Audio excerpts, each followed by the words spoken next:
అమ్మాయిలంతా కలిసి ఒకరిని పట్టుకున్నారు.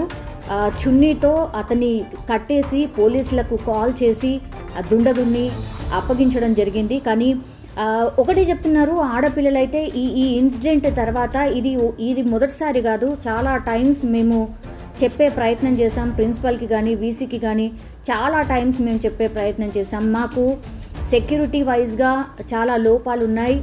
సో లోపలికి ప్రవేశించడానికి అన్ని దారులు ఏవైతే ఉంటాయో, హాస్టల్ లోపలికి వెళ్ళే దారులు ఏవైతే ఉంటాయో కంప్లీట్లీ అంటే ఎక్కడ కూడా సెక్యూరిటీ వైజ్గా మాకు కంప్లీట్లీ సెక్యూరిటీ వైజ్గా అసలు ఎట్లాంటి కంచె కానీ లేకపోతే ఇంకోటి కానీ లేదు. కాబట్టి మేము ఎప్పటి నుంచో విజ్ఞప్తి చేస్తున్నాం, మాకు సెక్యూరిటీ వైజ్గా లోపాలు ఉన్నాయి, వాటిని సరిదిద్దండి. సీసీ టీవీలు కూడా కనీసం లేవు, వాటిని ఏర్పాటు చేయండి. ఆడపిల్లలము, మేము ఎట్లా ఉండాలి, మాకు భయం వేస్తుంది అన్నటువంటి మాట చెప్తున్నారు. అండ్ ఆడపిల్లలు కాబట్టి తల్లిదండ్రులు కూడా చాలా టైమ్స్ ఇట్లాంటి వార్తలు చూసినప్పుడు కూడా వాళ్ళు కూడా చాలా టైమ్స్ ప్రిన్సిపల్ కావచ్చు, ఓయూకు సంబంధించిన ప్రిన్సిపల్ కావచ్చు, లేదంటే వీసీకి కావచ్చు విజ్ఞప్తి చేసే ప్రయత్నం చేశారు. ఆడపిల్లలు ఇట్లాంటి హాస్టల్లో ఉంటున్నప్పుడు, చదువు కోసం వాళ్ళు వచ్చి ఉంటున్నప్పుడు మరి ఇట్లాంటి కనీస సెక్యూరిటీ ఉండకపోతే ఎట్లా ఉంటారు అన్నటువంటి మాట ఎన్నిసార్లు వాళ్ళ పేరెంట్స్ వచ్చి విజ్ఞప్తి చేసినా కూడా పట్టించుకోలేదు.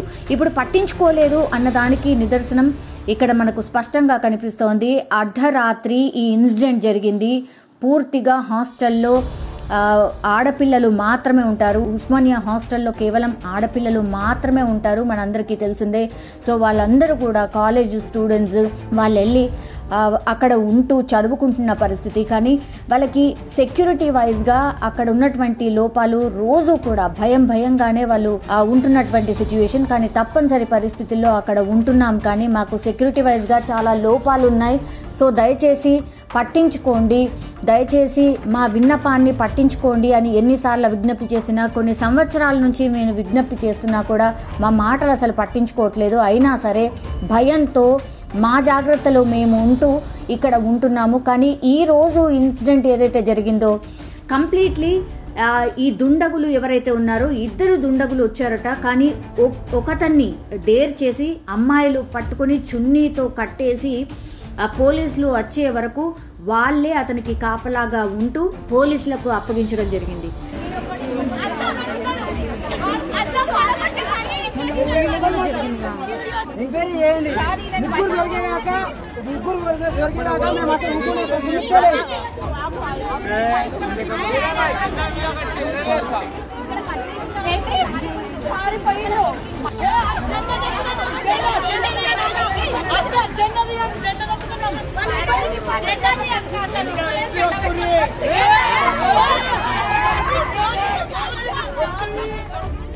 బాత్రూమ్ కిటికీ పగలగొట్టి లోపలికి చొరబడే ప్రయత్నం చేశారు. సో మనం స్పష్టంగా అర్థం చేసుకోవచ్చు, అంటే బాత్రూమ్ దగ్గర వరకు వచ్చే అవకాశం ఉంది అని స్పష్టంగా అర్థమవుతోంది.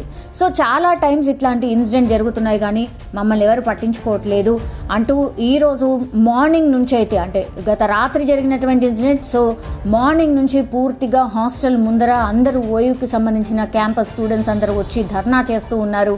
ఆడపిల్లలకు సెక్యూరిటీ లేదు, ఎలా ఉంటారు ఇందులో, ఇట్లా దుండగులు ప్రవేశించడం ఏంటి, మగపిల్లలు లోపలికి వెళ్ళిపోవడం ఏంటి, ఇట్లాంటివి సెక్యూరిటీ లోపాలు ఇక్కడ చాలా ఉన్నాయి, దయచేసి పట్టించుకోండి అని ఎన్నిసార్లు విజ్ఞప్తి చేసినా అక్కడ ఉన్నటువంటి అధికారులు, ఉన్నతాధికారులు పట్టించుకోవట్లేదు అని ఎన్నిసార్లు విజ్ఞప్తి చేసినా కూడా ఈరోజు ఈ పరిస్థితి చూడండి.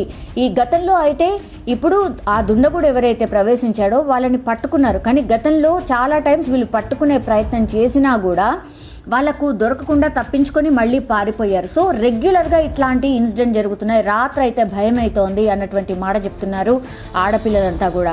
ఈ రోజు అయితే పూర్తిగా ఓయూ క్యాంపస్ హాస్టల్ ముంగర పూర్తిగా ఓయూకి సంబంధించిన పిల్లలందరూ నినాదాలు చేస్తున్నారు. ఉన్నతాధికారులు వచ్చి మాట్లాడండి, ఈ సమస్యకి పరిష్కారం మాకు ఇమీడియట్గా కావాల్సిందే, వీసీ కావచ్చు అండ్ అక్కడ ఉన్నటువంటి ప్రిన్సిపల్ కావచ్చు వచ్చి దీనికి ఆన్సర్ చెప్పండి.